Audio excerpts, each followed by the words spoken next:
ശബരിമല സ്വർണ്ണക്കൊള്ളയിൽ പ്രത്യേക അന്വേഷണ സംഘത്തിന്റെ സന്നിധാനത്തുള്ള പരിശോധന ഉടൻ പൂർത്തിയാകും. പരിശോധനയ്ക്കായി ഇളക്കി മാറ്റിയ ശ്രീകോവിലിലെ ചുമരിലെ തൂണുകൾ, കട്ടിളപ്പാളികൾ ഉൾപ്പെടെ പുനഃസ്ഥാപിക്കും. ഹൈക്കോടതിയുടെ നിർദ്ദേശപ്രകാരമാണ് ശാസ്ത്രീയ തെളിവെടുപ്പിനായി അന്വേഷണ സംഘം ശബരിമലയിലെത്തിയത്.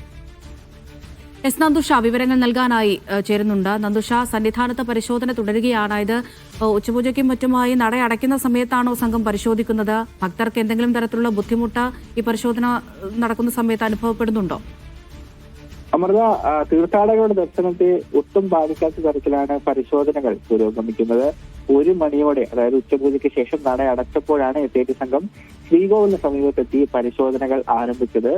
പ്രധാനമായും ശ്രീകോവിലിന്റെ 4 വശങ്ങളിലുള്ള ചെറിയ ജനലിന്റെ സ്വർണ്ണപ്പാളികൾ, അതോടൊപ്പം ശ്രീകോവിലിന് മുന്നിൽ സ്ഥാപിച്ചിട്ടുള്ള ദ്വാരപാലക ശില്പങ്ങളിലെ സ്വർണ്ണപ്പാളി, അതോടൊപ്പം ശ്രീകോവിലിനുള്ളിലേക്ക് പ്രവേശിക്കുന്ന സ്ഥലത്ത് കട്ടിളപ്പാളി എന്നീ ഭാഗങ്ങളിൽ നിന്നാണ് 1 സെന്റിമീറ്റർ വ്യാസത്തിൽ സ്വർണത്തിന്റെ സാമ്പിളുകൾ ശേഖരിച്ച് പരിശോധനയ്ക്ക് വിധേയമാക്കുന്നത്.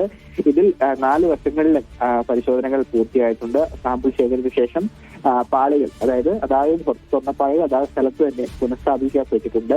ഇതിൽ കട്ടിളപ്പാളി മാത്രമാണ് പുനഃസ്ഥാപിക്കാൻ ബാക്കിയുള്ളത്. ഇത് ഇന്ന് രാത്രിയോട് പുനഃസ്ഥാപിക്കുമെന്നാണ് അറിയിച്ചിട്ടുള്ളത്. ബാക്കി സ്ഥലങ്ങളിലെ എല്ലാ പരിശോധനയ്ക്കായി സാമ്പിൾ ശേഖരിച്ച ശേഷം സ്വർണ്ണപ്പാളികൾ പുനഃസ്ഥാപിച്ചിട്ടുണ്ട് എസ്ഐടി സംഘം.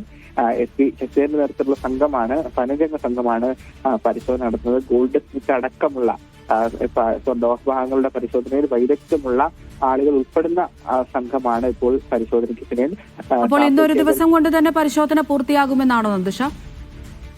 അതെ അമൃത, ഇന്നൊരു ദിവസം കൊണ്ട് തന്നെ സാമ്പിൾ ശേഖരിക്കൽ പൂർത്തിയാകും.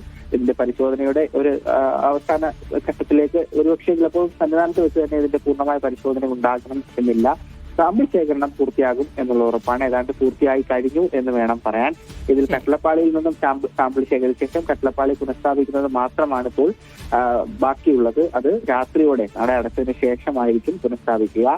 താന്ത്രിക അനുമതി വാങ്ങിയ ശേഷം മാത്രമാണ് എസ്ഐടി സംഘം ശ്രീകോവിലിന്റെ വശങ്ങളിലെ സ്വർണ്ണപ്പാളികൾ പരിശോധനയ്ക്കായി ഇളക്കിയെടുത്തത്.